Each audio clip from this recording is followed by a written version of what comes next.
Hello everyone, कैसे हैं आप सभी लोग का एक बार फिर आपके अपने चैनल में स्वागत, बंधन अभिनंदन। दोस्तों आज हम बात करने वाले केमिस्ट्री वन लाइनर। जी हाँ दोस्तों, मैं आज आप लोगों के लिए केमिस्ट्री वन लाइनर लाया हूँ जो लगभग 300 क्वेश्चन के आसपास है और दोस्तों जो निश्चित ही आप लोगों को सफलता दिलाएगा। देखिए दोस्तों, हम लोग केमिस्ट्री किसका साइंस में है ना, तो हम साइंस का हमारा टारगेट है 30 में से 30 का, इसलिए मैं सारी चीज़ों को वन लाइनर लेकर आया हूँ। दोस्तों इनके नोट्स भी हैं, आप लोग नोट्स से पढ़ना चाहें तो नोट्स भी है, नोट्स भी बहुत शॉर्ट तरीके से है जिसको आप पढ़कर भी पूरे नंबर ला सकते हैं। तो दोस्तों ये वन लाइनर यदि आप लोग कंप्लीट कर लेते हैं, जिनने नोट्स नहीं पढ़े हैं, नोट्स नहीं पढ़ पा रहे, तो आप वन लाइनर भी कंप्लीट कर लेते हैं, तो इससे भी लगभग सारी केमिस्ट्री खत्म हो जाएगी दोस्तों। और इसमें अतिरिक्त भी है, जो नोट्स उससे थोड़ा सा अतिरिक्त है ना। वन लाइनर यदि आप देख लेते हैं 1 से 1.5 घंटे का रहेगा ये वन लाइनर, और यदि आप पूरा देख लेते हैं तो निश्चित ही तौर से आपका जो एमपी टेट का जो सिलेबस है दोस्तों, और जो भी टेट है या जो भी रिलेटिव आपके एग्जाम इससे आने वाले हैं, सारे एग्जाम खत्म हो जाएंगे, क्योंकि ये बहुत महत्वपूर्ण है ना दोस्तों। और यदि आप लोग हमसे ये पीडीएफ में चाहते हैं दोस्तों, तो ये आप लोगों को पीडीएफ में भी उपलब्ध हो जाएंगे सारे सब्जेक्ट्स के नोट्स, वन लाइनर है ना, एमसीक्यू, ये सारी चीज़ों के लिए अलग अलग वीडियो तैयार किए जा रहे हैं और अलग अलग नोट्स तैयार किए जा रहे हैं। तो आप लोगों को यदि ये चीज़ें खरीदना है तो आप व्हाट्सअप नंबर पर कांटेक्ट कर सकते हैं। व्हाट्सअप नंबर है मेरा 7828657271, है ना दोस्तों, वहाँ से भी जाके ले सकते हैं। देखिए रोज कम से कम 50 से 100 लोग हमारे नोट्स और पीडीएफ खरीद रहे हैं दोस्तों, है ना। कहीं ऐसा ना हो कि आपके 1 या 2 नंबरों से आपका सिलेक्शन रुक जाए, तो ऐसा भगवान ना करे। इसके लिए देखिए दोस्तों, इसके लिए ना तो मैं कुछ कर सकता हूँ, ना आप कुछ कर सकते हैं, है ना। उसके लिए आपको पढ़ना पड़ेगा। और दोस्तों सिलेबस इतना बड़ा है कि कंटेंट आपको पूरा नहीं मिल रहा सिलेबस टू सिलेबस, लेकिन हमारा कंटेंट ऐसा दोस्तों जो सिलेबस टू सिलेबस आपको मिलेगा पूरा का पूरा।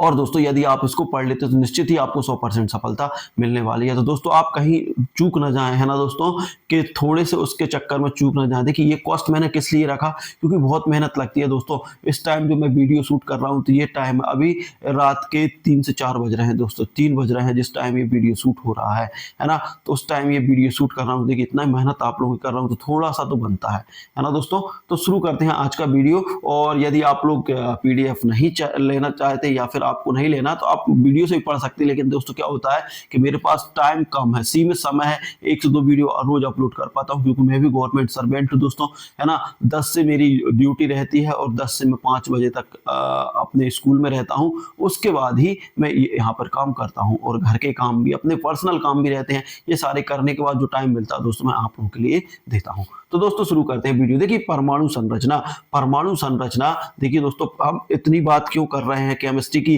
क्योंकि देखिए केमिस्ट्री बहुत स्कोरिंग सब्जेक्ट है ना। केमिस्ट्री, फिजिक्स और बायोलॉजी, ये 3 सब्जेक्ट हैं दोस्तों, इनमें हम पूरा स्कोर करने की कोशिश करेंगे। 30 में से 30 के लिए मैं यहाँ पर हम मेहनत कर रहे हैं। देखिए परमाणु संरचना one liner question in Hindi में है दोस्तों, है ना। तो शुरू करते हैं। पदार्थ के सूक्ष्मतम कण को परमाणु कहते हैं। जी हाँ दोस्तों, जो पदार्थ का सूक्ष्मतम कण रहता है उसे क्या कहते हैं, परमाणु कहते हैं। परमाणु के भीतर धनावेश कण प्रोटॉन एवं ऋणावेश कण इलेक्ट्रॉन होते हैं, ठीक है ना। परमाणु के अंदर क्या, जो धनावेश कण रहता है उसको प्रोटॉन कहते हैं, और ऋणावेश कण रहता है उसको इलेक्ट्रॉन कहते हैं, है ना। और न्यूट्रॉन, एक न्यूट्रॉन भी होता है दोस्तों। न्यूट्रॉन क्या होता है, ये अनावेशित होता है, ठीक है ना दोस्तों। ये कैसा होता है, अनावेशित होता है।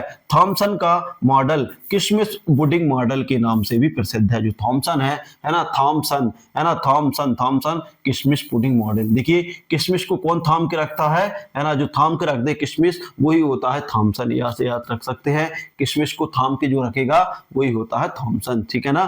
थॉमसन के अनुसार परमाणु एक धनावेश गोला है जिसमें ऋणावेशित इलेक्ट्रॉन फैले होते हैं, ठीक है ना दोस्तों। थॉमसन के अनुसार क्या, परमाणु कैसा है, एक धनावेशित गोला है जिसमें ऋणावेशित इलेक्ट्रॉन फैले हैं, ठीक है ना दोस्तों। उसके बाद बात करते हैं रदरफोर्ड की। रदरफोर्ड ने अपना परमाणु मॉडल सोने की पन्नी पर अल्फा किरणों के प्रक्षेपण प्रस्तुत किया। देखिए दोस्तों अब क्वेश्चन आ जाता है कि रदरफोर्ड ने किस पर प्रयोग किया था, तो सोने की पन्नी पर। जी हाँ दोस्तों, सोने की पन्नी पर कौन सी किरणें डाली थी, अल्फा किरणें, ठीक है ना। अल्फा किरणें किसने डाली थी, रदरफोर्ड ने सोने की पन्नी पर अल्फा किरणें डाली और उनके बाद प्रेक्षण प्रस्तुत किया, ठीक है ना। ये आप लोग याद रखना। रदरफोर्ड के अनुसार, देखिए दोस्तों रदरफोर्ड के अनुसार, देखिए रदरफोर्ड के अनुसार परमाणु के केंद्र में धनावेशित नाभिक होते हैं। देखिए रदरफोर्ड ने कहा था कि परमाणु के केंद्र पर क्या होता है, धनावेशित होता है। देखिए रदरफोर्ड ने कुछ इस तरीके से, जैसे मान लो ये परमाणु है, ये परमाणु है, ठीक है ना, ये पतली पन्नी है। देखिए हमें पता है कि जो भी पदार्थ है वो क्या होता है दोस्तों, चाहे वो दुनिया का जो भी पदार्थ है वो परमाणु होता है। तो इस तरीके की एक कांच की सॉरी सोने की पन्नी ली थी, इस तरीके से आप लोग देख ले ध्यान से। देखिए इस तरीके की एक सोने की पन्नी ली थी, ठीक है ना, सोने की पन्नी ली और दोस्तों यहां से अल्फा किरणों की बमबारी की इस पे, ठीक है ना। जो अल्फा किरणें थी, कौन सी किरणें थी दोस्तों, अल्फा किरणों की बमबारी की। तो क्या हुआ दोस्तों, बहुत सारी अल्फा किरणें डाली उसने, है ना, बहुत सारी अल्फा किरणें यहां से डाली, ठीक है ना। इस पर तो क्या हुआ दोस्तों कि कुछ किरणें, देखिए कुछ किरणें क्या हो गई, कुछ किरणें सीधी निकल गई इस तरीके से, कुछ किरणें कैसी निकल गई, सीधी निकल गई। और कुछ किरणें क्या हो गई दोस्तों, यहां से इस तरीके की जो किरणें आई, तो कुछ किरणें क्या हो गई, कुछ किरणें यहां से इस तरीके से टकराई, यहां से टकराई और इस तरीके से निकल गई, इस तरीके से निकली, है ना दोस्तों, इस तरीके से निकली। और कुछ किरणें क्या जहां से आई थी उसी मार्ग में वापस लौट गई, जहां से आई थी उसी मार्ग में वापस लौट गई। इससे क्या सिद्ध होता है दोस्तों, इससे उन्होंने सिद्ध कर दिया कि परमाणु जो पदार्थ रहता है या परमाणु रहता, उसके नाभिक में एक क्या होता है, उसमें एक छोटा सा नाभिक होता है ना, और बाकी जो रहता है वो क्या रहता है, देखिए बाकी जो परमाणु रहता है वो पूरा खोखला रहता है और उसके बीच में एक नाभिक रहता है ना। देखिए यहां पर कुछ तो होगा जिससे वो टकराकर ये रेखाएं इस तरीके से मुड़ गई, है ना, इस तरीके से मुड़ गई। और यहाँ पर ये जो रेखा आई थी बीच वाली वो यहाँ से टकराई और पीछे लौट गई। इसके कारण यह सिद्ध हो जाता है कि परमाणु के नाभिक में क्या, परमाणु केंद्र में क्या रहता है दोस्तों, एक नाभिक रहता है जो धनावेश और जो प्रोटॉन और न्यूट्रॉन होते हैं और इलेक्ट्रॉन इसके चारों ओर चक्कर लगाते हैं। तो इस तरीके से रदरफोर्ड ने अपना परमाणु दिया था, किससे पे दिया था, सोने की पन्नी पर, ठीक है। देखिए रदरफोर्ड के अनुसार एक मिनट दोस्तों, रदरफोर्ड के अनुसार परमाणु केंद्र में धनावेश नाभिक होते हैं। परमाणु केंद्र में क्या होते हैं दोस्तों, धनावेश होते हैं। रदरफोर्ड के मॉडल के अनुसार इलेक्ट्रॉन नाभिक के चारों ओर वृत्ताकार कक्षा में घूमते हैं, ठीक है ना। ये रदरफोर्ड के अनुसार, रदरफोर्ड ने कहा था कि जो इलेक्ट्रॉन रहते हैं वो नाभिक के चारों ओर कक्षाओं में घूमते हैं। कौन सी कक्षा में, वृत्ताकार कक्षा में, वृत्त के रूप में। रदरफोर्ड मॉडल की एक कमी थी, यह इलेक्ट्रॉन के स्थायित्व को स्पष्ट नहीं कर सका। देखिए दोस्तों रदरफोर्ड की सिर्फ एक कमी बची थी कि इसने इलेक्ट्रॉन का जो स्थायित्व नहीं बता पाए कि स्थायित्व क्या है ना। इस तरीके से इसको क्या कह दिया दोस्तों, इस जो परमाणु मॉडल को नकार दिया, ठीक है ना। फिर उसके बाद आता है बोर ने रदरफोर्ड के मॉडल की समस्याओं को हल करते हुए क्वांटम अवधारणा दी। देखिए दोस्तों अब क्वेश्चन आ जाता है, क्वांटम अवधारणा किसने दी, है ना, तो बोर ने दी, ठीक है ना। क्वांटम किसने दी, बोर ने दी। बोर के अनुसार इलेक्ट्रॉन केवल निश्चित ऊर्जा वाले कक्षा में ही घूम सकते हैं। उसने बोर ने क्या दिया, उसने अपनी परिभाषा में दिया कि इलेक्ट्रॉन केवल निश्चित ऊर्जा वाली, मतलब जो एक निश्चित ऊर्जा है वाली कक्षा में ही घूम सकते हैं।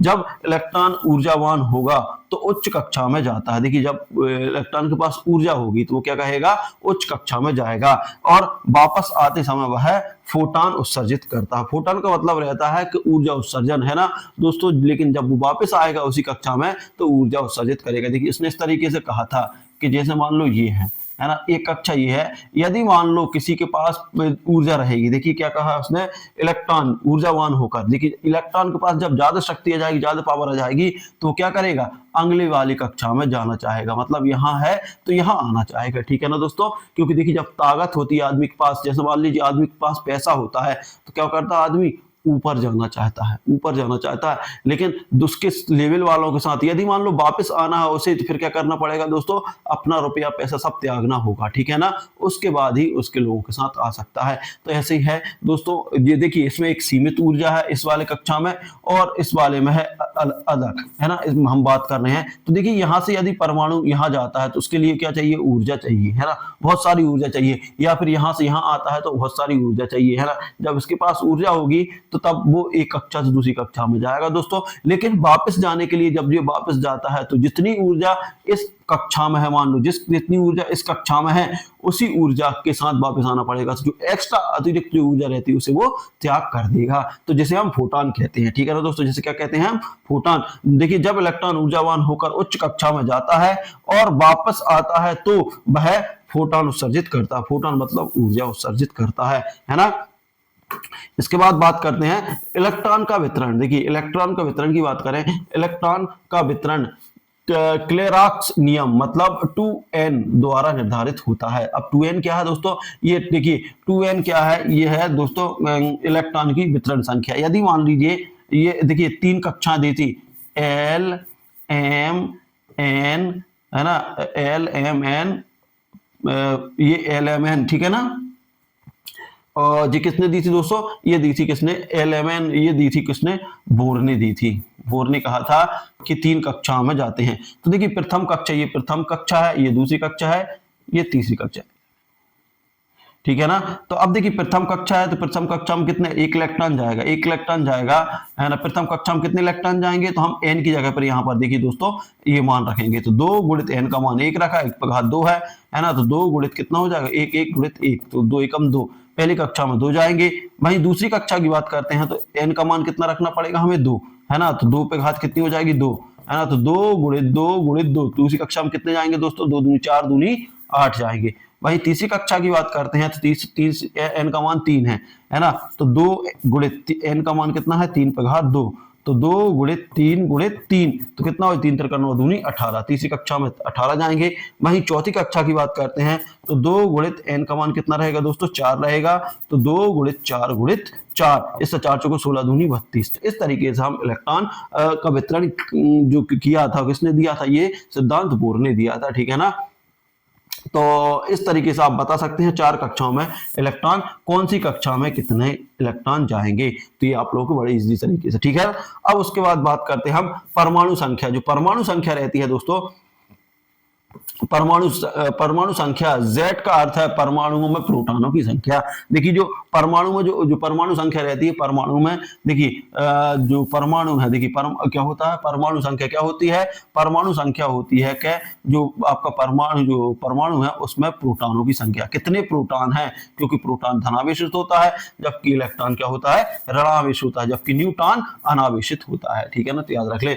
और द्रव्यमान संख्या, देखिए द्रव्यमान संख्या क्या होती है, प्रोटॉन और न्यूट्रॉन संख्या। देखिए आप लोग याद रख लें, देखिए जो परमाणु संख्या रहती है, जैसे मान लीजिए मैं ऑक्सीजन की बात करूं, ऑक्सीजन की परमाणु संख्या कितनी है दोस्तों, 8 है, ऑक्सीजन की परमाणु संख्या 8 है।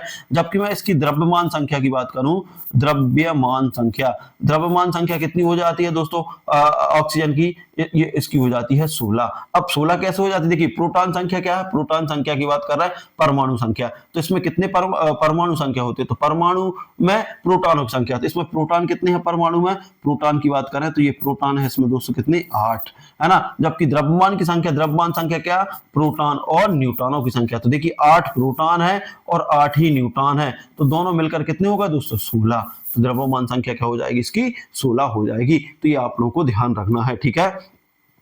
मैं इसके बाद एक मैडलिप की सारणी भी लेकर आऊंगा जिसमें आप लोगों को सारे तत्वों के नाम भी याद करवाऊंगा और किसकी द्रव्यमान या प्रोटॉन संख्या कितनी है वो आप लोगों को याद करवाना होगा, ठीक है ना, करना होगा, ठीक है। अब समस्थानिक की बात करते हैं। तो समस्थानिक क्या होते हैं दोस्तों, समस्थानिक वे तत्व होते हैं जिनकी परमाणु संख्या समान, है ना। देखिए समस्थानिक क्या होती है, जिनकी परमाणु संख्या समान होती है लेकिन द्रव्यमान अलग अलग संख्या होती है, तो ये समस्थानिक होती है, मतलब समान स्थान है। तो ऐसे तत्व है ना जिनकी परमाणु संख्या समान हो, है ना, और द्रव्यमान संख्या अलग हो, क्या कहलाते हैं, समस्थानिक कहलाते हैं। वही बात करते हैं संभारिक की बात करते हैं जिनकी परमाणु संख्या समान लेकिन परमाणु द्रव्यमान भिन्न भिन्न हो, तो उन्हें क्या बोलते हैं दोस्तों, संभारिक। संभारिक में क्या हो जाएगा, वे तत्व जिनकी परमाणु द्रव्यमान संख्या समान हो लेकिन परमाणु संख्या अलग अलग हो, उन्हें क्या बोलते हैं दोस्तों, उनको बोलते हैं हम संभारिक कहते हैं। तो ये दोनों याद रख लेना दोस्तों, है ना। समस्थानिक और संभारिक, समस्थानिक मतलब जिनमें परमाणु संख्या समान है लेकिन भार अलग अलग है दोस्तों, वो क्या कहलाएंगे, द्रव्यमान अलग अलग है, तो वो समस्थानिक कहलाएंगे। संभारिक क्या कहलाएंगे, जिनमें परमाणु द्रव्यमान समान है लेकिन परमाणु संख्या अलग अलग है ना, तो वो क्या कहलाएंगे, संभारिक कहलाते हैं। हाइड्रोजन के भीतर हाइड्रोजन के 3 समस्थानिक हैं। देखिए दोस्तों हाइड्रोजन के कितने हैं ये आप लोगों को ध्यान रखना, क्वेश्चन पूछा जाता है। प्रोटेनियम, है ना, इसे H1 बोला जाता है, ड्यूटेरियम H2 बोला जाता है और ट्रिटियम इसको H3 बोला जाता है। तो ये आप लोग ध्यान रख लें। हाइड्रोजन के कितने समस्थानिक हैं, हाइड्रोजन के 3 समस्थानिक हैं, है ना, प्रोटियम, ड्यूटेरियम और ट्रिटियम इनके हैं। बोर मॉडल में केवल हाइड्रोजन जैसे एक इलेक्ट्रॉन के बारे में परमाणु के लिए सही है। वहीं बात करते हैं बोर, है ना, बोर जो मॉडल है केवल हाइड्रोजन जैसे इलेक्ट्रॉन वाले परमाणु के लिए ही सही है, ठीक है ना दोस्तों, ये सिद्ध हुआ बाद में, ठीक है ना। उसके बाद परमाणिक स्पेक्ट्रा इलेक्ट्रॉन की ऊर्जा स्तरों के बीच कूदने से बनता है। जो परमाणु स्पेक्ट्रा बनता है, क्या होता है दोस्तों, जो परमाणिक स्पेक्ट्रा बनता है वो इलेक्ट्रॉन की ऊर्जा स्तरों के बीच, जो ऊर्जा स्तर है ना, उनके बीच कूदने से बनता है, ठीक है ना। जब एक कक्षा से दूसरी कक्षा में जाते हैं तो उसके बीच जो ऊर्जा उत्सर्जित होती है उसे ही परमाणु स्पेक्ट्रा कहा जाता है। अब उसके बाद बात करते हैं बोर का मॉडल इलेक्ट्रॉनों की तरंग प्रकृति को नहीं समझा सका। जो बोर का मॉडल था वो इलेक्ट्रॉनों की तरंग प्रकृति को नहीं समझा सका। देखिए दोस्तों, मोस्ट आईएमपी क्वेश्चन है, फैक्ट है, आप कहीं भी देख लीजिए, पूरे यूट्यूब में देख लीजिए, ये फैक्ट आप लोगों को कहीं नहीं मिलेंगे जो मैं आप लोगों के लिए दे रहा हूँ, खासतौर पर एमपीटेट के लिए, ठीक है ना। हाइजेनबर्ग, देखिए हाइजेनबर्ग अनिश्चितता सिद्धांत के अनुसार किसी इलेक्ट्रॉन की स्थिति और वेग को एक साथ नहीं मापा जा सकता। देखिए ये क्वेश्चन पूछा जा सकता है कि किसने ये कहा कि किस वैज्ञानिक ने यह कहा कि सिद्धांत दिया कि किसी इलेक्ट्रॉन की स्थिति और वेग को एक साथ नहीं नापा जा सकता, तो हाइजेनबर्ग है ना, हाइजेनबर्ग ने ये कहा था, ठीक है ना दोस्तों। क्वांटम यांत्रिकी के मॉडल के अनुसार, जो क्वांटम यांत्रिकी मॉडल के अनुसार इलेक्ट्रॉन की स्थिति कक्षा में नहीं बल्कि कक्षा क्षेत्र में होती है, ठीक है ना दोस्तों। जो क्वांटम ने कहा था, क्वांटम यांत्रिकी मॉडल के अनुसार, है ना, क्या था, इलेक्ट्रॉन की स्थिति कक्षा में नहीं होती बल्कि कक्षा क्षेत्र में ऑर्बिट में होती है ना, कक्षा में नहीं बल्कि कक्षा का जो क्षेत्र है ऑर्बिट होता है उसमें होता है। ऑर्बिट का अर्थ क्या है, वह क्षेत्र जहां इलेक्ट्रॉन के पाए जाने की संभाव्यता अधिक होती है ना, संभाव्यता या संभावना, है ना, वह क्षेत्र, ऑर्बिट क्या होता है, वह क्षेत्र जहां इलेक्ट्रॉन की पाए जाने की संभावना अधिक होती है उसे ऑर्बिट कहते हैं, ठीक है ना। परमाणु की 4 क्वांटम संख्या होती हैं, मोस्ट आईएमपी है ना। एक होती है एन, जो मुख्य होती है, कोणीय के लिए एल बोला जाता है, चुंबकीय के लिए एम बोला जाता है और घूर्णी के लिए एस बोला जाता है, ठीक है ना। तो परमाणु कितनी क्वांटम संख्या होती है, 4 होती हैं दोस्तों, कौन सी, एन, एल, एम, एस, है ना, L, M, N, L, M, S, और क्रम भी याद रखना आपको, है ना। मुख्य क्वांटम संख्या क्या है इसमें, एन है ना। उसके बाद कोणीय क्या है, एल है ना।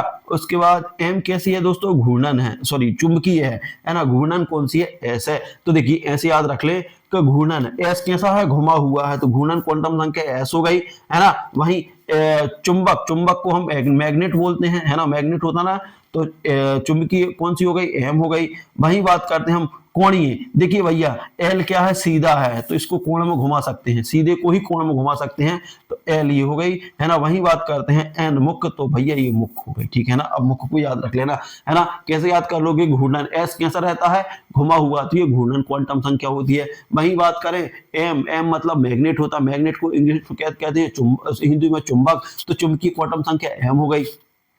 वही बात करते हैं एल कैसा रहता है, सीधा, तो ये कोणीय हो गई, है ना दोस्तों। वही मुख्य की बात करते हैं तो मुख्य क्या बचा, एन बचा, है ना। तो आप लोग याद रख ले कि कौन सी परमाणु की कितनी क्वांटम संख्या, मुख्य क्वांटम संख्या होती है, 4 होती है ना। कौन सी, N, M, N, L, M और एस, है ना। एन मुख्य क्वांटम संख्या होती है, एल कोणीय होती है, एम मैग्नेटिक होती है और एस क्या होती है दोस्तों, घूर्णन होती है। तो ये इस तरीके से आप लोग बड़े इजी तरीके से याद कर सकते हैं।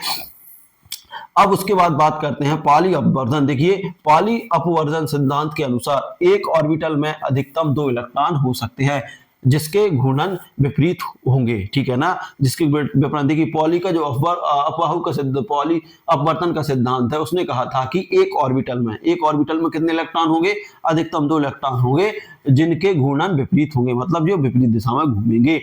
हंड या हुंड, हंड नहीं है, हुंड का नियम कहता है कि एक जैसे ऊर्जा स्तर के कक्षाओं में पहले एक एक इलेक्ट्रॉन भरे जाते हैं। देखिए क्वेश्चन आता है कि हुंड का नियम क्या है, या किस वैज्ञानिक ने कहा कि ऊर्जा के स्तरों में पहले एक एक इलेक्ट्रॉन भरे जाते हैं, ठीक है ना। तो ये किसने कहा, दिया था दोस्तों, हुंड ने दिया था। इलेक्ट्रॉन कॉन्फ़िगरेशन सिद्धांत के अनुसार होता है जैसे कम ऊर्जा वाली कक्षा पहले भरती है ना। तो इलेक्ट्रॉन सिद्धांत के अनुसार क्या है दोस्तों, जो कम ऊर्जा रहेगी वो परमाणु जो संख्या रहेगी, वो ऑर्बिटल रहेगा, वो पहले भरेगा, ठीक है ना। ये परमाणु सिद्धांत था।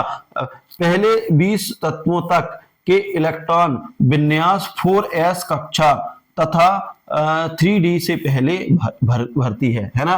तो ये ध्यान रखना, जो पहले 4, ये अफवाहों का सिद्धांत अलग से समझाऊंगा मैं दोस्तों, है ना। जो इलेक्ट्रॉन वितरण का सिद्धांत है वो मैं फिर आप लोगों को अलग से समझाऊंगा, ठीक है।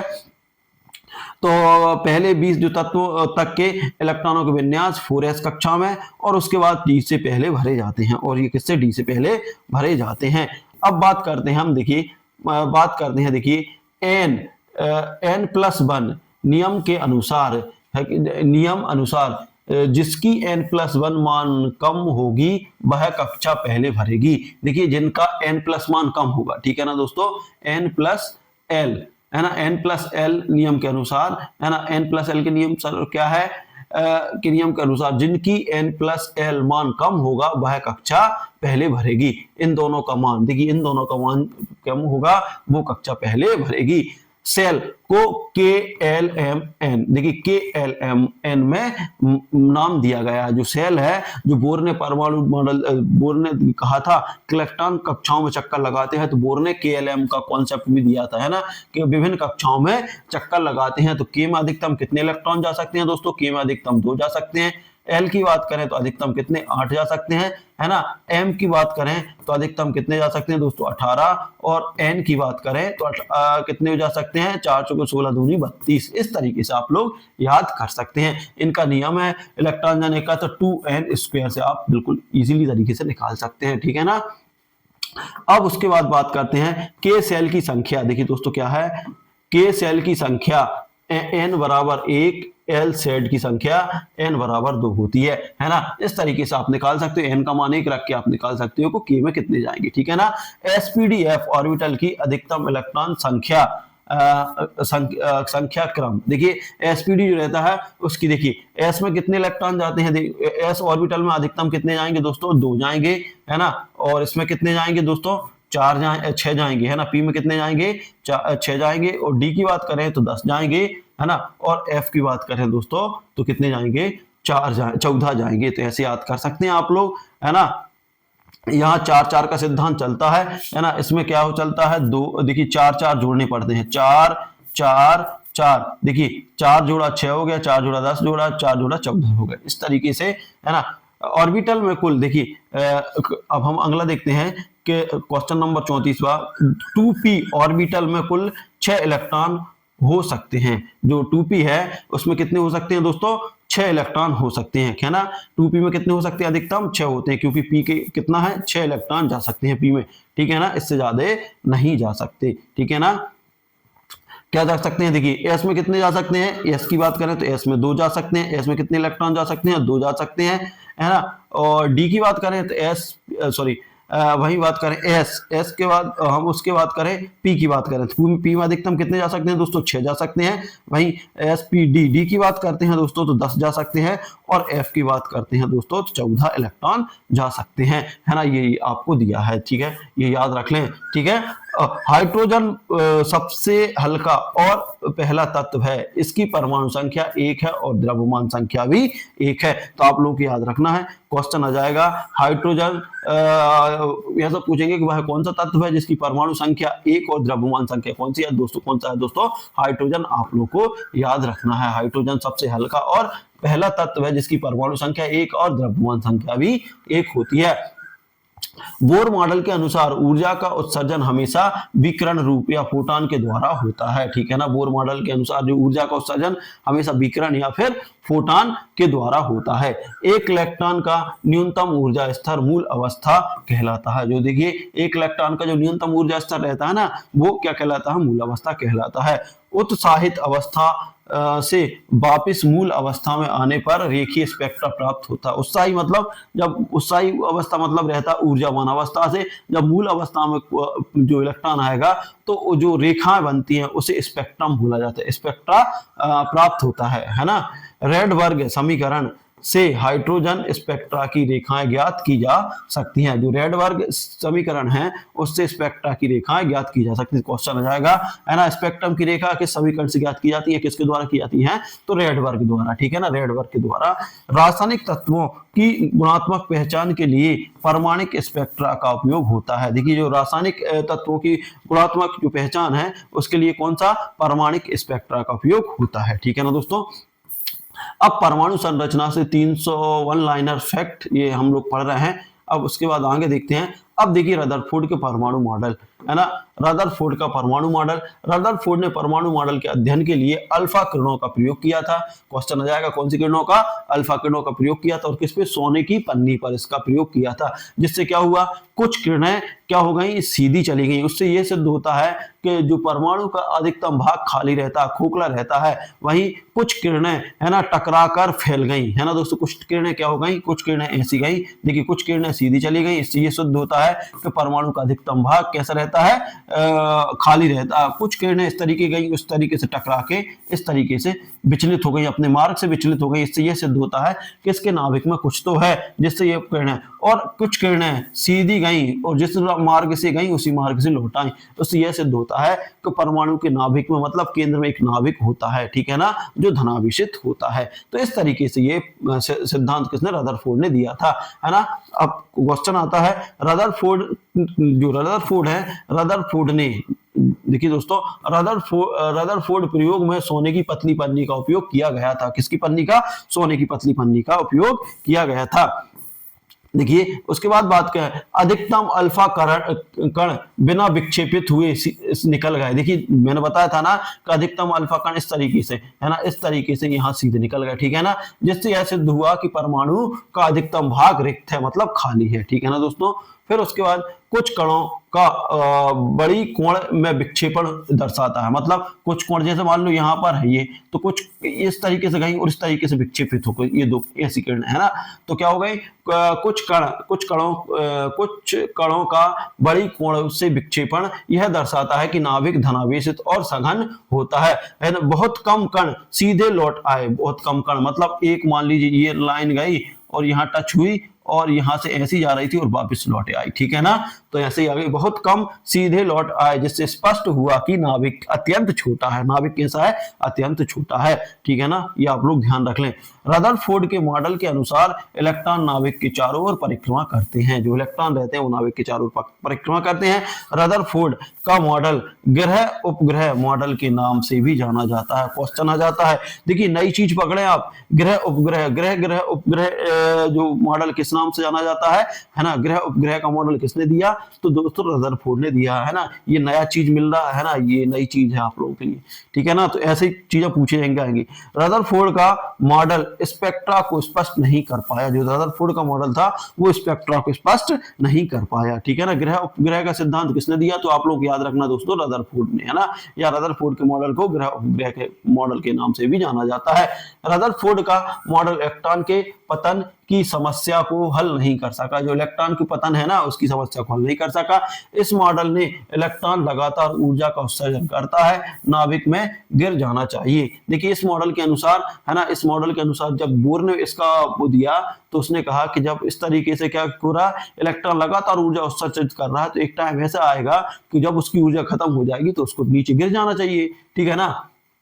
अब बोर का मॉडल, अब बोर ने क्या कहा दोस्तों, अब बोर के मॉडल में देख लो। देखिए बोर का परमाणु मॉडल, बोर ने 1913 में अपने परमाणु मॉडल का प्रस्ताव दिया। कब दिया दोस्तों, 1913 में। बोर मॉडल हाइड्रोजन जैसे एक इलेक्ट्रॉन वाले परमाणुओं पर आधारित था, ठीक है ना। हाइड्रोजन जैसे एक परमाणु आधारित था। बोर के अनुसार इलेक्ट्रॉन केवल विशिष्ट ऊर्जा स्तरों में ही रह सकते हैं, है ना। किसमें रह सकते हैं, विशिष्ट ऊर्जा स्तरों में ही रह सकते हैं। और इनने ही, देखिए विशिष्ट ऊर्जा स्तरों में जो K, L, M और N जो दिया ना, इलेक्ट्रॉन इनमें रहता है, तो ये किसने दिया दोस्तों, बोर ने ही दिया, ठीक है ना। ऊर्जा के स्तर कौन कौन से बताए, K, L, M, N, ठीक है ना। इन निश्चित ऊर्जा स्तरों की कक्षा सेल कहा जाता है। इसको क्या कहते हैं, ये सेल कहते हैं। जो ऊर्जा स्तर है K, L, M, N क्या है दोस्तों, सेल है, ठीक है ना। जब इलेक्ट्रॉन उच्च ऊर्जा कक्षा से निम्न ऊर्जा कक्षा में आता है तो ऊर्जा का उत्सर्जन करता है ना। जब जो उच्च ऊर्जा स्तर है ना, उच्च ऊर्जा स्तर से जब निम्न ऊर्जा स्तर में आएगा तो दोस्तों क्या करेगा, वो अपने अंदर से ऊर्जा उत्सर्जित करेगा, तब वहां पे आ पाएगा। ठीक है ना। यह उत्सर्जन ऊर्जा फोटॉन के रूप में होती है। किस में रहती है, फोटॉन के रूप में रहती है। देखिए दोस्तों, वही बात करते हैं, बोर ने कक्षाओं को KLMN नाम दिया। ठीक है ना। क्वेश्चन आ जाएगा कि KL कक्षाओं को KLMN नाम किसने दिया, तो बोर ने दिया। बोर मॉडल में इलेक्ट्रॉन की गति वृत्ताकार मानी गई है। अब क्वेश्चन आ जाता है ना, कि किस मॉडल के अनुसार इलेक्ट्रॉन वृत्ताकार कक्षाओं में चक्कर लगाता है, दोस्तों बोर के अनुसार। ठीक है ना। उसके बाद बात करते हैं हम, देखिए, बोर मॉडल स्पेक्ट्रा की संख्या की व्याख्या स्पेक्ट्रा की व्याख्या में सफल रहा है ना। तो यह भी पूछा जाता है कि स्पेक्ट्रा की व्याख्या में कौन सा मॉडल सफल रहा, तो आप लोगों को याद रखना बोर। ठीक है ना। इस मॉडल में हाइड्रोजन स्पेक्ट्रा की श्रृंखला को स्पष्ट किया, और इस मॉडल ने ही हाइड्रोजन श्रृंखला की को स्पष्ट किया। ठीक है। उसके बाद बात करते हैं हम क्वांटम यांत्रिकी सिद्धांत। देखिए, क्वांटम का यांत्रिकी सिद्धांत, यांत्रिकी मॉडल, क्वांटम यांत्रिकी की नींव हाइनबर्ग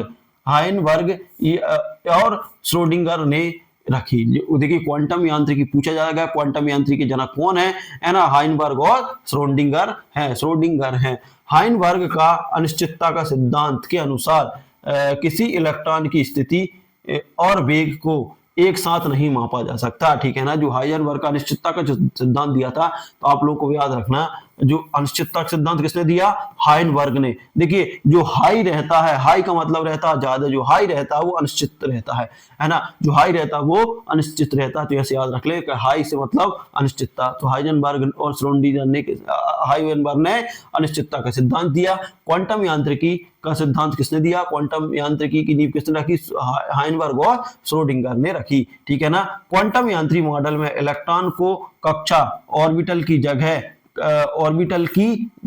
कक्षा के क्षेत्र ऑर्बिटल में रखा गया। ठीक है ना। जो क्वांटम यांत्रिक मॉडल में इलेक्ट्रॉन को कक्षा ऑर्बिटल की जगह है ना, कक्षा क्षेत्र है ना, देखिए कक्षा की जगह इन्होंने कहाँ रखा, कक्षा क्षेत्र ऑर्बिटल में रखा गया। ऑर्बिटल एक ऐसा स्थान है जहां इलेक्ट्रॉन पाए जाने की संभाव्यता अधिक होती है, या संभावना अधिक होती है ना। ये किसने कहा, क्वांटम यांत्रिकी के सिद्धांत में कहा कि ऑर्बिटल एक ऐसी जगह है जहां पर इलेक्ट्रॉन पाए जाने की संभावना अधिक रहती है। ऑर्बिटल का आकार और ऊर्जा स्तरों स्थिति को क्वांटम संख्याएं निर्धारित करते हैं। देखिए, क्वांटम संख्या कौन सी, एस पी डी एफ है ना, ये क्वांटम संख्या है। एस में अधिकतम कितने इलेक्ट्रॉन, 2 है ना। पी में अधिकतम कितने दोस्तों, 6 है ना। डी में अधिकतम कितने जाते हैं, 10, और एफ में अधिकतम 14 इलेक्ट्रॉन जाते हैं। तो ये आप लोगों को ध्यान रखना है, एसपीडीएफ होती हैं ये क्या है, क्वांटम संख्या है। ठीक है ना। मुख्य क्वांटम संख्या, देखिए जो मुख्य क्वांटम संख्या है वो क्या है, एन है ना, किसी कक्षा की ऊर्जा और आकार को बताती है। ठीक है ना दोस्तों, मुख्य क्वांटम संख्या क्या है दोस्तों, इसकी एन है। भाई बात करते हैं है ना, उसके बाद करते हैं कोणीय क्वांटम संख्या। कोणीय क्वांटम संख्या एल है दोस्तों, है ना। कोणीय हमने याद किया था ना, ऑर्बिटल का आकार दर्शाती है ना। वही बात करते हैं, उसके बाद बात करते हैं मुख्य चुंबकीय एम है, जो हमने कहा था कि एम से मैग्नेट याद रख लो, ऑर्बिटल या उन्मूलीकरण बताती है। स्पिन क्वांटम संख्या एस है, इलेक्ट्रॉन के घूर्णन की दिशा बताती है। तो ये आप लोगों को याद रखना है। ठीक है ना। अब किसी भी दो इलेक्ट्रॉनों की चारों क्वांटम संख्याएं समान नहीं हो सकती, यह पॉली का अपवर्तन का सिद्धांत है ना। किसी भी उसकी क्या नहीं हो सकती, समान नहीं हो सकती, है ना। ये किसका सिद्धांत है, पॉली का सिद्धांत है। इलेक्ट्रॉन का कॉन्फ़िगरेशन, इलेक्ट्रॉन का वितरण सिद्धांत पर आधारित है। ठीक है ना। अब देखते हैं दोस्तों अपबाहु का सिद्धांत। देखिए अपबाहु का सिद्धांत क्या है, अपबाहु सिद्धांत कहता है कि पहले न्यूनतम ऊर्जा वाले कक्षा भरे जाते हैं। जो अपबाहु का सिद्धांत है उसमें स्पष्ट कहा है कि पहले जो कम ऊर्जा वाले इलेक्ट्रॉन भरे जाते हैं। ठीक है ना। फिर उसके बाद n+1 नियम के अनुसार पहले वो ऑर्बिटल भरते हैं जिनकी n+l है ना की मान कम होती है। जो n+l जो है, n+l के नियम अनुसार पहले वो ऑर्बिटल भरते हैं जिनकी l+1 की मान कम होती है, मतलब इनकी मान कम होता है। यदि दो कक्षाएं n+l मान समान हो तो n का मान कम वाली कक्षा पहले भरेगी, जो n का मान कम है वो वाली कक्षा पहले भरेगी। हंड का नियम या हुंड का नियम सॉरी कहता है कि एक जैसे ऊर्जा स्तरों की कक्षाओं में पहले एक एक इलेक्ट्रॉन भरे जाते हैं, जो कि हुंड ने क्या कहा था, हुंड ने कहा था कि नियम ये कहता है कि जैसे ऊर्जा स्तर की कक्षाओं में पहले एक एक इलेक्ट्रॉन भरे जाते हैं, मतलब जो सभी इलेक्ट्रॉन है उनमें सब में पहले एक एक भरे जाते हैं, ठीक है ना। इस तरीके की बात करते हैं, देखिए ये इसका दिया है 1s 2s 2p6 3s 3p6 4s 3d, है ना। तो ये है कैल्शियम का इलेक्ट्रॉनिक विन्यास। ये किसका है दोस्तों, कैल्शियम का इलेक्ट्रॉनिक विन्यास है। 1s² किसका है दोस्तों, हाइड्रोजन और हीलियम का विन्यास है, ठीक है ना, ये आपको याद रखना है। वही बात करते हैं क्रोमियम और, देखिए क्रोमियम और कॉपर Cu अपवादक रूप इलेक्ट्रॉन कॉन्फ़िगरेशन दिखाते हैं, जो अपवाद रूप में कॉन्फ़िगरेशन, तो ये आप लोगों को ध्यान रखना है। क्रोमियम और क्रोमियम और कॉपर अपवादक स्वरूप इलेक्ट्रॉन कॉन्फ़िगरेशन दिखाते हैं, ठीक है ना। इलेक्ट्रॉन कॉन्फ़िगरेशन या विन्यास, कॉन्फ़िगरेशन को बोलते हैं इलेक्ट्रॉन विन्यास, है ना, विन्यास, ठीक है ना। इलेक्ट्रॉन विन्यास रासायनिक गुणों को निर्धारित करता है, जो इलेक्ट्रॉन कॉन्फ़िगरेशन या विन्यास है वो रासायनिक गुणों को निर्धारित करता है। डी ब्लॉक तत्वों को, है ना, संक्रमण तत्व कहा जाता है। ये क्वेश्चन मोस्ट IMP है कि डी ब्लॉक तत्वों को संक्रमण तत्व डी ब्लॉक तत्व क्या, कौन सा तत्व कहा जाता है, संक्रमण तत्व कहा जाता है। अब उसके बाद आते हैं हम समस्थानिक और संभारिक, है ना। समस्थानिकों में परमाणु संख्या समान लेकिन द्रव्यमान संख्या अलग अलग होती है, हम पहले ही पढ़ चुके हैं। जो समस्थानिक रहते हैं मतलब समान स्थान, तो उनकी परमाणु संख्या तो समान रहेगी लेकिन द्रव्यमान संख्या अलग रहेगी। जबकि समस्थानिकों के रासायनिक गुण समान होते हैं, जो समस्थानिक रहते हैं उनके रासायनिक गुण कैसे रहते हैं, समान रहते हैं। समभारिक में क्या रहेगा, द्रव्यमान संख्या समान रहेगी और दोस्तों परमाणु संख्या अलग अलग होती है। समभारिक में रासायनिक गुण भिन्न होते हैं। देखिए समस्थानिक के जो रहते हैं वो रासायनिक गुण समान रहते हैं, लेकिन समभारिक के रासायनिक गुण क्या रहते हैं, भिन्न भिन्न रहते हैं। हाइड्रोजन समस्थानिक है, प्रोटेनियम, देखिए हाइड्रोजन के समस्थानिक कौन है, प्लूटोनियम H1, है ना, ड्यूटेरियम H2 और ट्रिटिनियम H3, ठीक है ना। इस तरीके से आप याद रख सकते हैं। कैल्शियम का 40 और आर्गन का समभारिक। समस्थानिकों का उपयोग औषधि, देखिए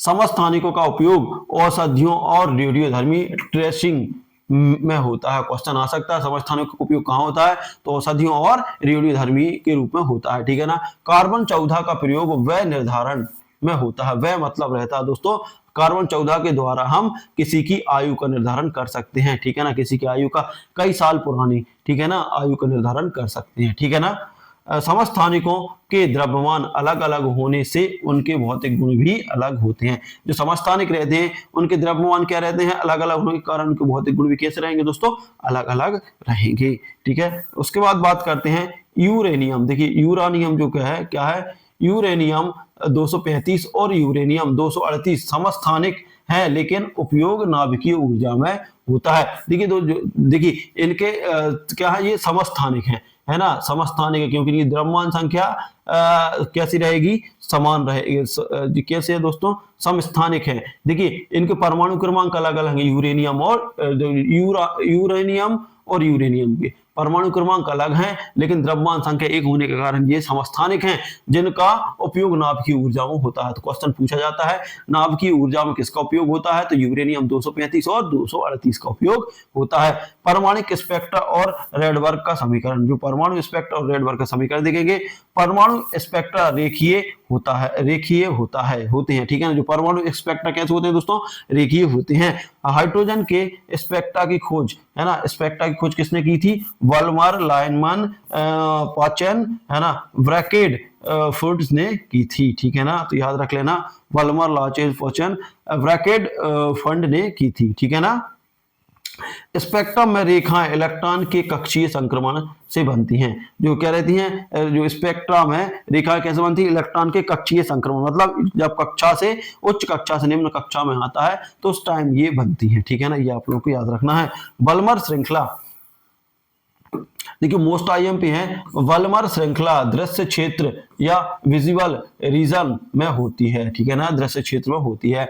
लाइमैन श्रृंखला अल्ट्रा वायलेट क्षेत्र में होती है। क्वेश्चन याद रख लेना, मोस्ट आईएमपी है। लाइमैन श्रृंखला कहां पाई जाती है, तो अल्ट्रा वायलेट क्षेत्र में पाई जाती है।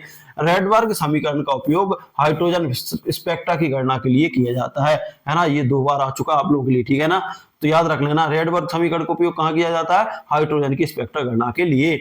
n1 n2 ऊर्जा स्तरों को दर्शाते हैं, जहां n2 बड़ा है और n1 छोटा है, ठीक है। n1 और n2 ऊर्जा स्तरों की संख्या को दर्शाते हैं, स्तर को दर्शाते हैं, जहां n2 बड़ा है और n1 छोटा है। स्पेक्ट्रा में अधिक आवृत्ति का अर्थ है अधिक ऊर्जा उत्सर्जन, है ना। स्पेक्ट्रा की आवृत्ति का मतलब है क्या है, मतलब इसका अधिक ऊर्जा का उत्सर्जन, है ना। बोर मॉडल द्वारा हाइड्रोजन स्पेक्ट्रा की रेखाओं की स्पष्ट व्याख्या होती है। क्वेश्चन आएगा कि हाइड्रोजन स्पेक्ट्रा की व्याख्या किसके द्वारा होती है, तो बोर मॉडल के अनुसार होती है। अब विभिन्न तत्वों की स्पेक्ट्रा उनकी पहचान के लिए प्रयोग किया जाता है, ठीक है ना। तो इस तरीके से आप लोग याद रख लेते कि 100 हो गए हमारे परमाणु संरचना। बोर ऊर्जा का स्तर, देखिए बोर मॉडल में केवल 1 इलेक्ट्रॉन वाले परमाणु के लिए मान है। देखिए क्वेश्चन पूछा जाएगा कि बोर मॉडल किसके लिए है, तो एक इलेक्ट्रॉन के वाले परमाणु के लिए मान है, ठीक है ना। अब देखते हैं हम, इलेक्ट्रॉन जब उच्च ऊर्जा स्तर पर होता है तो वह उत्तेजित अवस्था में होता है, ये भी ध्यान रख लें। जब इलेक्ट्रॉन मूल अवस्था में लौटता है तो वह फोटॉन उत्सर्जित होता है, ठीक है ना। जब देखिए इलेक्ट्रॉन जब उच्च ऊर्जा स्तर में होता है तो वो उत्तेजित अवस्था में होता है, मतलब उसमें बहुत सारी ऊर्जा रहती है ना। लेकिन जब वह मूल अवस्था में आता है फिर वो ऊर्जा को उत्सर्जन करता है। उत्सर्जन करता मतलब बाहर निकालता है, से फोटॉन होता है, उत्सर्जन होता है, ठीक है ना। ऊर्जा का यह उत्सर्जन निर्धारित आवृत्ति में होता है ना, निश्चित आवृत्ति में होता है। ऊर्जा स्तरों के बीच के अंतर को क्वांटा कहते हैं। क्वेश्चन आ जाएगा, ऊर्जा स्तरों के बीच की संख्या को क्या बोलते हैं, क्वांटा कहते हैं। ऊर्जा स्तरों को KLMN के रूप में दर्शाया जाता है ना। K सेड n बराबर 1 से n बराबर 1 में अधिकतम 2 इलेक्ट्रॉन होते हैं, ये हम पहले ही पढ़ चुके। L सेड n बराबर 2 में अधिकतम 8 इलेक्ट्रॉन होते हैं, है ना। और वही KL, वही M की बात करें तो M में अधिकतम कितने होते हैं दोस्तों, 3, और इलेक्ट्रॉन अधिकतम कितने होते हैं, 6 दूनी 12 होते हैं, ठीक है ना। 3 3 9 9 दूनी 18 होती है, ठीक है ना। वही KLM की बात करते हैं दोस्तों, तो उसमें अधिकतम कितने होते हैं, 32 होते हैं। बोर मॉडल ने पहली बार स्पेक्ट्रा की व्याख्या की। क्वेश्चन बार बार पूछा जा रहा है कि स्पेक्ट्रा की व्याख्या किसने की, तो बोर ने की, ठीक है ना। उसके बाद बात करते हैं, देखिए दोस्तों, बोर मॉडल क्लासिकल और क्वांटम सिद्धांत का मेल है। क्लासिकल और क्वांटम सिद्धांत का मेल कौन सा, बोर है। के सेल की ऊर्जा एल सेल से कम होती है। आपको पता ही है कि के में कितने अधिकतम 2 होते हैं, जबकि एल में कितने होते हैं, एल में अधिकतम 8 होते हैं। कितने इलेक्ट्रॉन, तो इस क्या होती है, के सेल की ऊर्जा एल सेल से कम होती है।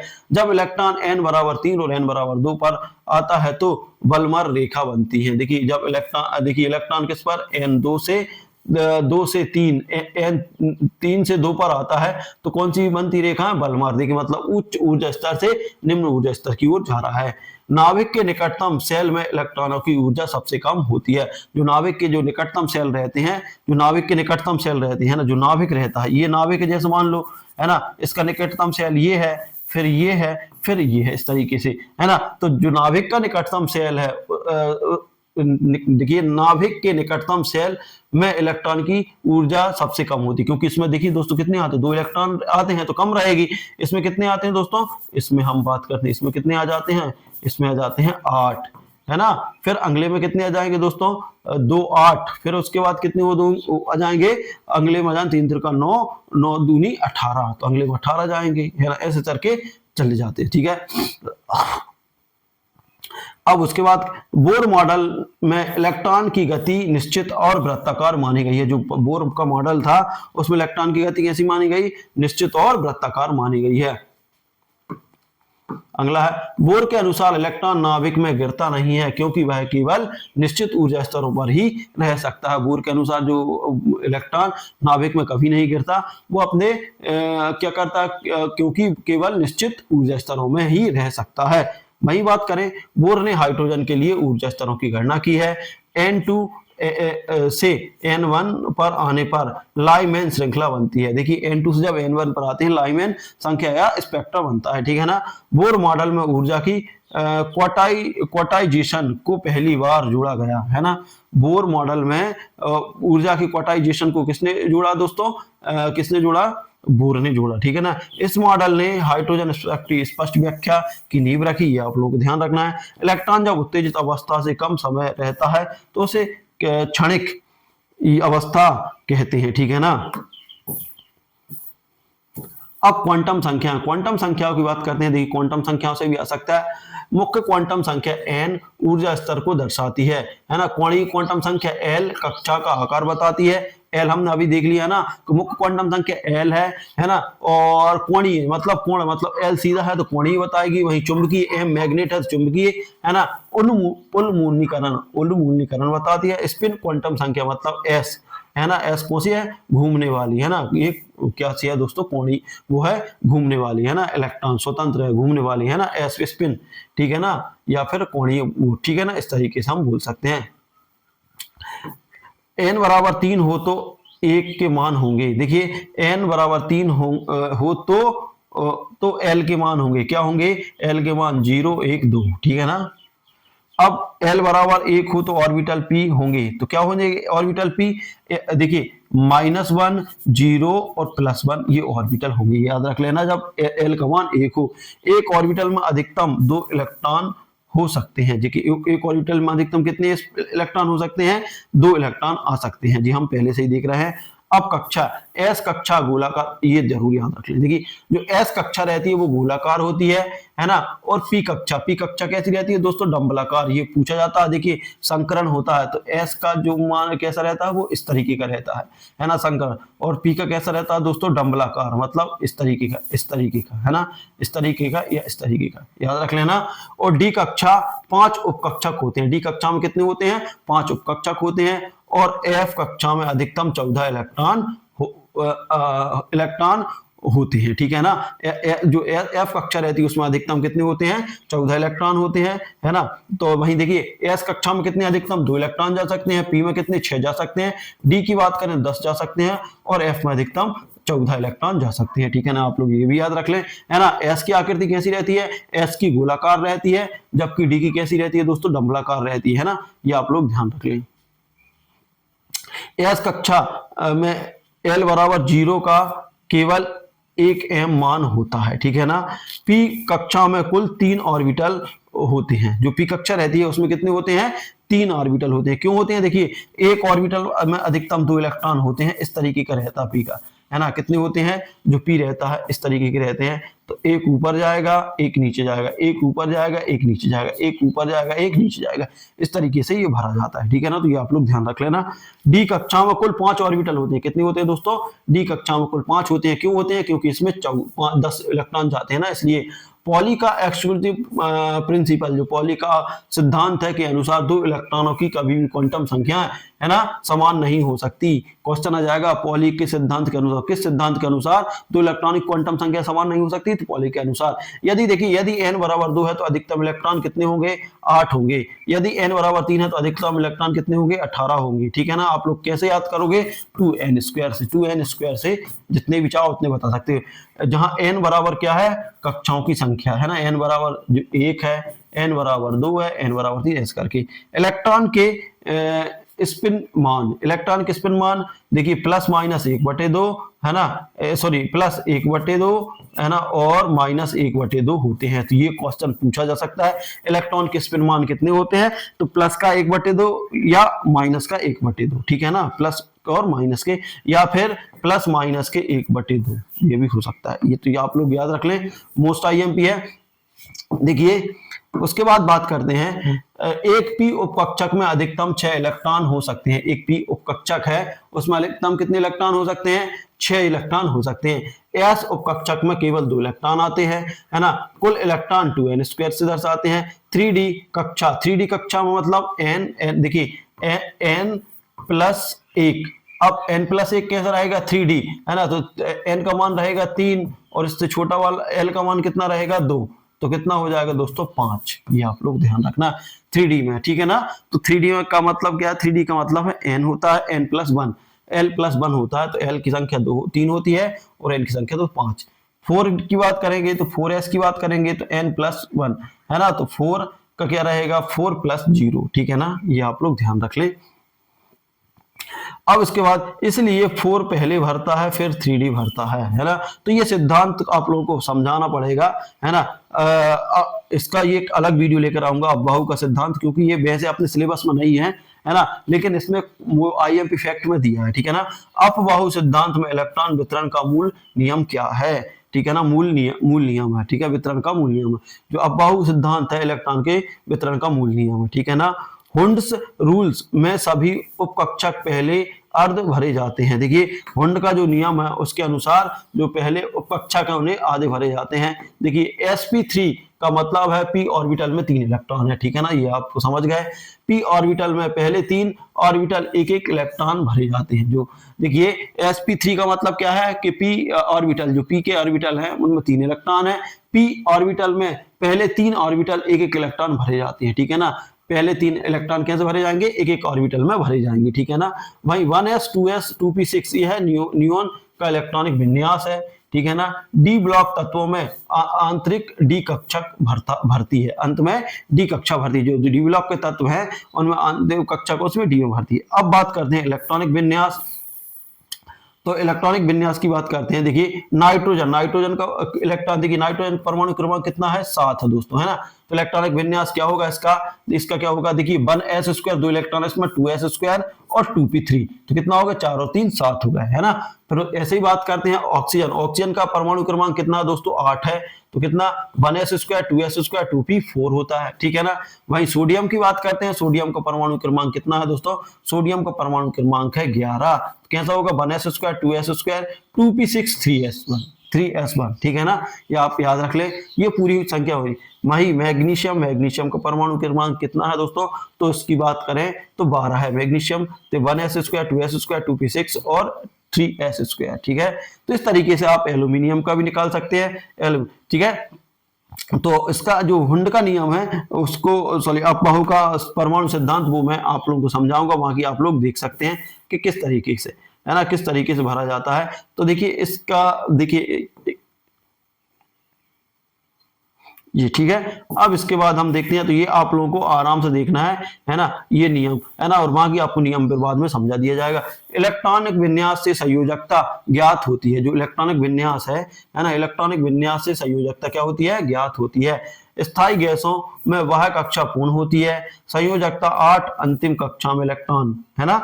देखिए संयोजकता 8 अंतिम कक्षा में इलेक्ट्रॉन, ठीक है ना। एन में संयोजकता क्या होती है, क्या होती है, एन में 1 होती है, ठीक है। देखिए संयोजकता क्या, आपके अंतिम कक्षा में जितने इलेक्ट्रॉन है 8 है, उसके बाद जो अतिरिक्त बचते हैं, है ना, अब 8 में से घटा दो, अंतिम कक्षा में इलेक्ट्रॉन कितने आ रहे हैं, तो वो संयोजकता होती है। क्लोरीन की संयोजकता 1 होती है, क्योंकि अंतिम इलेक्ट्रॉन में अंतिम में कितने होते हैं 7 होते हैं, है ना, हमें 8 करना है, ठीक है ना। मैग्नीशियम की बात करें संयोजकता 2 होती है, क्योंकि इसका परमाणु क्रमांक कितना है 12 है, ठीक है ना। तो देखिए आपको परमाणु क्रमांक याद करना पड़ेगा किसी भी संख्या का, तभी आप उसकी संयोजकता बता सकते हो।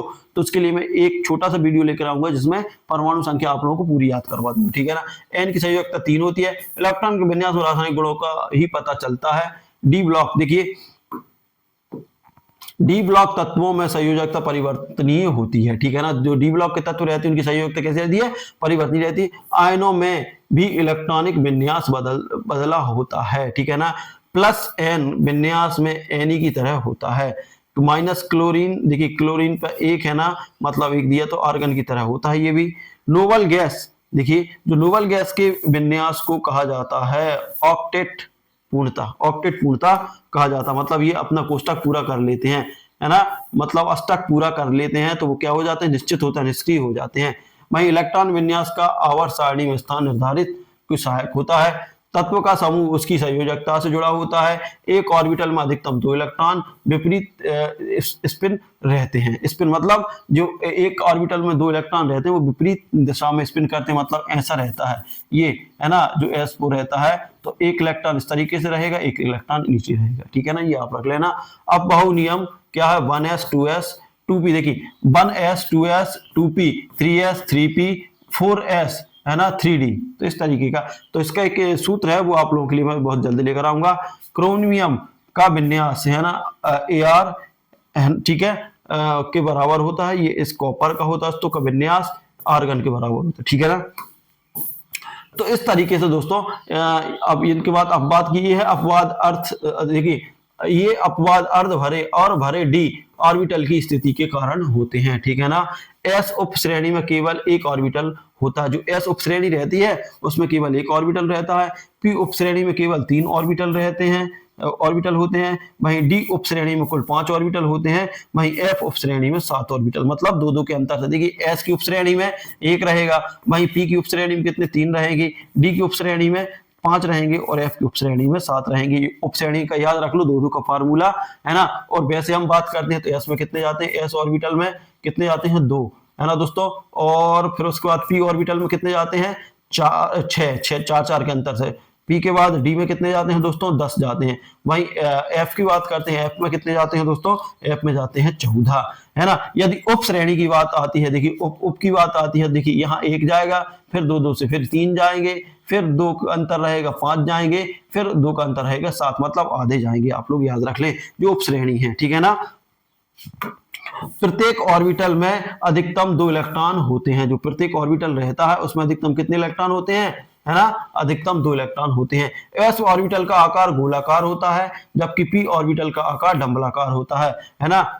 समझ गए। तो देखिए इनका आकार भी याद रखना है, एस का आकार कैसा रहेगा गोलाकार, पी का कैसा रहेगा डंबलाकार। देखिए एस ऐसा रहेगा, है ना, और पी का इस तरीके से रहेगा, ठीक है ना। वहीं डी ऑर्बिटल जटिल आकृतियों के होते हैं। जो डी ऑर्बिटल रहते हैं वो जटिल आकृतियों के होते हैं, है ना। एक एफ ऑर्बिटल में अधिकतम 14 इलेक्ट्रॉन आ सकते हैं। ये देखो बार बार बताया जा रहा कि एक एफ ऑर्बिटल में कितने आ सकते हैं, अधिकतम 14 इलेक्ट्रॉन आ सकते हैं। एन बराबर 4 का अर्थ है चौथा ऊर्जा स्तर। एन बराबर 4 का अर्थ मतलब है कि ये चौथा ऊर्जा स्तर को बता रहा है, ठीक है ना। वहीं हम बात करते हैं, देखिए उधर ही बात करते हैं 3p ऑर्बिटल का n बराबर 3 और L बराबर 1 होता है, ठीक है ना। जो 3p ऑर्बिटल, देखिए 3p ऑर्बिटल है ना, उसका मतलब है, देखिए यहाँ पर क्या है, देखिए यहाँ पर बात करते हैं n का मान कितना आएगा 3 आएगा। क्यों कि n कितना बात कर रहा है 3p बता रहा, जबकि L का मान कितना है, L का मान है दोस्तों 1 है, क्योंकि ये यहाँ पर घात कुछ भी नहीं है।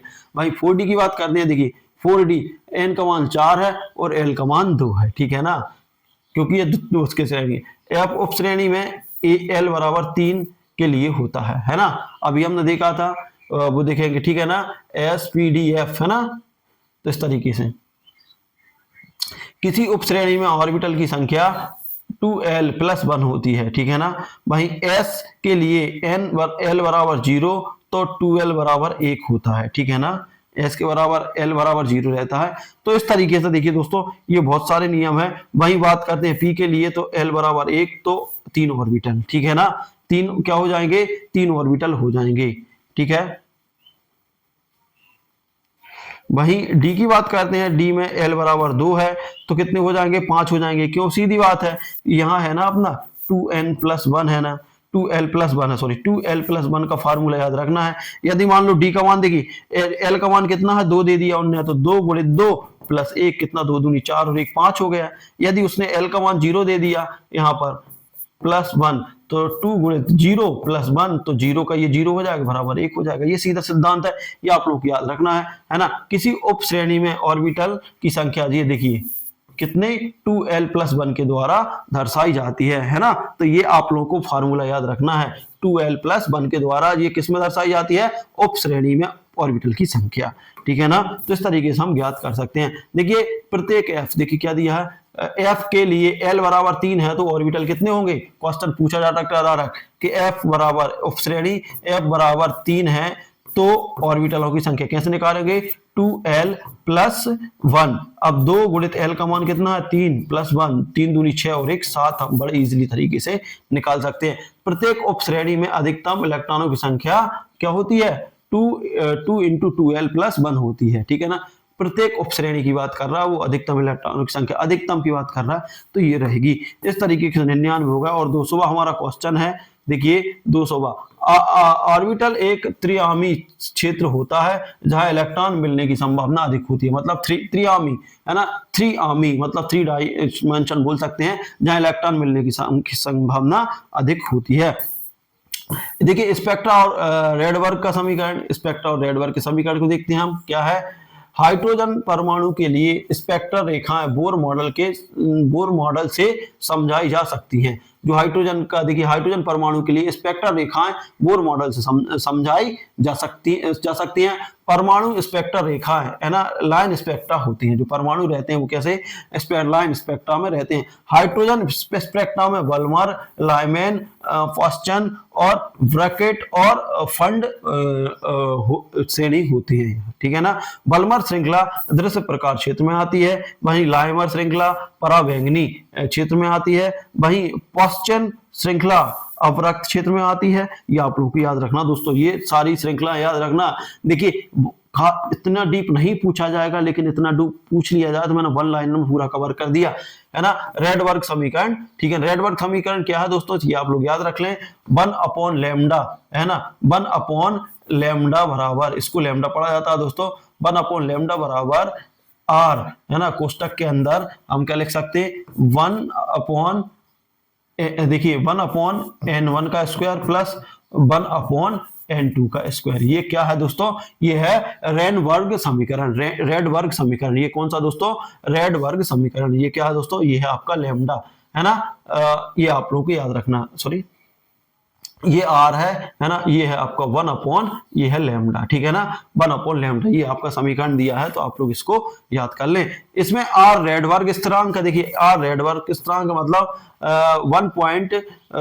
1 क्या है, 1.97 इंटू 10⁻7, है ना, मीटर स्क्वायर। अब यदि n स्क्वायर, देखिए n2 बड़ा है तो n1 स्पेक्ट्रा का उत्सर्जन होता है, ठीक है। अब उसके बाद देख लेते हैं क्या होता है। यह समीकरण हाइड्रोजन जैसे एक इलेक्ट्रॉन वाले तत्वों पर लागू होता है, ठीक है। जो हाइजेनबर्ग का समीकरण है, रेडबर्ग का समीकरण, एक इलेक्ट्रॉन वाले हाइड्रोजन जैसे इलेक्ट्रॉन वाले तत्वों पर ही लागू होता है। अधिक ऊर्जा अंतर का मतलब होता है कि तरंग दैर्घ्य होता है, तरंग दैर्घ्य, देखिए मतलब कम तरंग दैर्घ्य होता है, ठीक है ना। अधिक ऊर्जा, देखिए अधिक ऊर्जा अंतर का मतलब है कि तरंग दैर्घ्य कम होता है, और कम ऊर्जा अंतर का तरंग दैर्घ्य ज्यादा होता है। वल्मर रेखाएं कितनी, n2 बराबर 3, 4, 5, है ना, n1 बराबर 2 पर आने से बनती है, ठीक है ना। क्वेश्चन आ जाएगा कि वल्मर रेखा, देखिए विषम संख्या आने पर 3, 4, 5 और n1 बराबर 2 आने पर बनती है। स्पेक्ट्रा विश्लेषण का उपयोग तत्वों की पहचान में होता है। यही तकनीकी ज्यामिति खोजों में भी प्रयोग की जाती है। ये क्या है, उत्सर्जन स्पेक्ट्रा ऊर्जा का उत्सर्जन से प्राप्त होता है, ठीक है ना।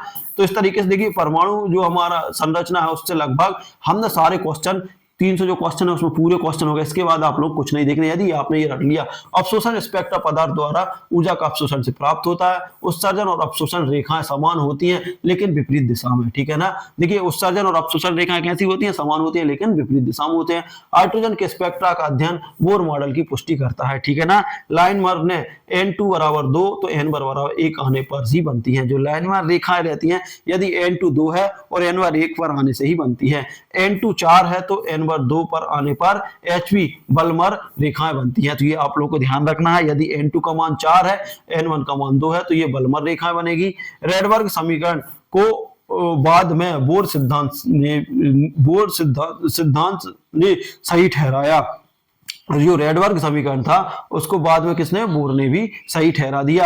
हाँ, हाइड्रोजन स्पेक्ट्रा के गणितीय विश्लेषण में रेडबर्ग समीकरण बहुत उपयोगी है। क्या था रेडबर्ग समीकरण, 1 लैम्डा बराबर आर इंटू 1/n1 का स्क्वायर प्लस 1/n2 का स्क्वायर। ये है था अपना रेडबर्ग का समीकरण। तो आप लोग याद रखना, ठीक है ना। स्पेक्ट्रा, देखिए स्पेक्ट्रा विश्लेषण में प्रिज्म या ग्रेडिंग का उपयोग होता है। तो ये क्वेश्चन सारे आईएमपी है। स्पेक्ट्रा विश्लेषण में प्रिज्म या ग्रेडिंग का उपयोग होता है, ठीक है ना। अब उसके बाद आता है, देखिए हम जल्दी जल्दी करेंगे क्योंकि वीडियो बड़ा हो रहा है। लाल रेखा अधिक तरंग दैर्घ्य की होती है, ठीक है ना।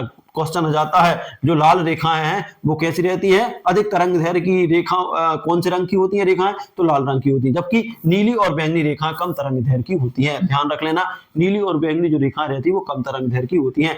स्पेक्ट्रम में विभिन्न रंगों की उपस्थिति ऊर्जा परिवर्तन को दर्शाती है। देखिए स्पेक्ट्रम विभिन्न रंगों की उपस्थिति क्या दर्शाती है, स्पेक्ट्रा परिवर्तन को दर्शाती है। इलेक्ट्रॉन की कक्षा बदलने से फोटोन उत्सर्जित होता है। बार बार क्वेश्चन आ रहा है ना, जब इलेक्ट्रॉन अधिक ऊर्जा स्तर से निम्न ऊर्जा स्तर में आता है तो फोटोन का उत्सर्जन होता है। फोटोन की ऊर्जा ई बराबर, क्वेश्चन फार्मूला याद रख लेना, ई बराबर एच इंटू भी होता है, एच इंटू भी होता है। ये फोटोन का समीकरण होता है, ठीक है ना, जहां एच प्लांक स्थिरांक है जिसका मान कितना होता है 6.626 गुणित 10 पे घात -34 जूल सेकंड होता है। तो ये आप लोग को याद रखना है ना, प्लांक का स्थिरांक है ना। भी क्या होता है दोस्तों, आवृत्ति होती है ना। और वही बात करते हैं, ठीक है, ये v क्या होती है, v बराबर होती है आवृत्ति, प्लांक का स्थिरांक ये होता है ना, लैम्डा, लैम्डा तरंगदैर्घ्य होता है और c प्रकाश की गति होती है।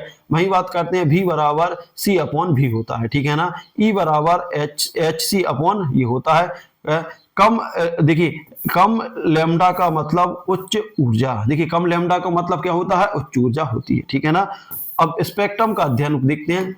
अब हम लगभग पूरे क्वेश्चन कर चुके हैं।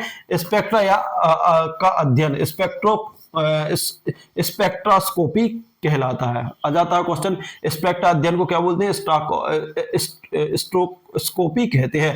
स्पेक्ट्रोस्कोपी का उपयोग तारों, गैसों और रसायनों की पहचान में होता है।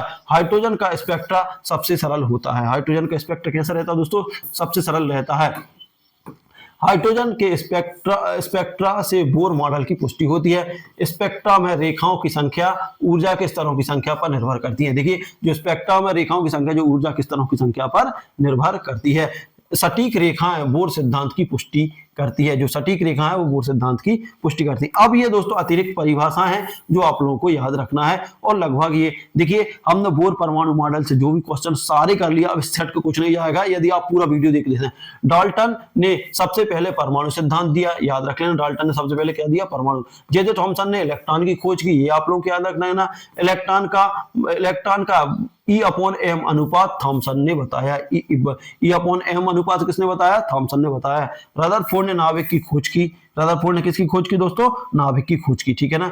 चैडविक ने न्यूट्रॉन की खोज की, ठीक है ना। गोल्डस्टीन ने प्रोटॉन की खोज की, ठीक है ना, गोल्डस्टीन। और थॉमसन मॉडल को प्लांक पुडिंग मॉडल भी कहते हैं। क्या, प्लांक पुडिंग। जो थॉमसन का मॉडल है ना, प्लांक पुडिंग मॉडल भी कहते हैं, पुडिंग का मॉडल भी कहते हैं। वही बात करते हैं, रदरफोर्ड मॉडल ने नाभिक की खोज को सिद्ध किया है ना। बोर मॉडल ने ऊर्जा स्तरों की कल्पना की। जो बोर का मॉडल है ऊर्जा स्तरों की कल्पना की। आधुनिक परमाणु मॉडल क्वांटम यांत्रिकी है। जो आधुनिक परमाणु मॉडल किस पर है, क्वांटम यांत्रिकी है, ठीक है ना। इलेक्ट्रॉन, प्रोटॉन एवं न्यूट्रॉन को मिलाकर परमाणु बनता है ना।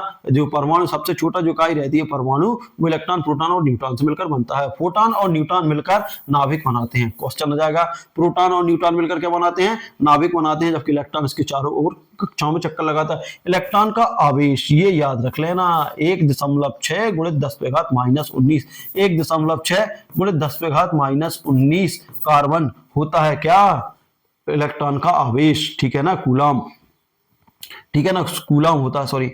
फोटॉन का आवेश क्या होता है, देखिए फोटॉन का ये इसका माइनस में रहता है, जबकि फोटॉन का प्लस में रहता है ना। फोटॉन का रहता है 1.6 गुणित 10 पे घात -19, इसका भी रहता है कूलम।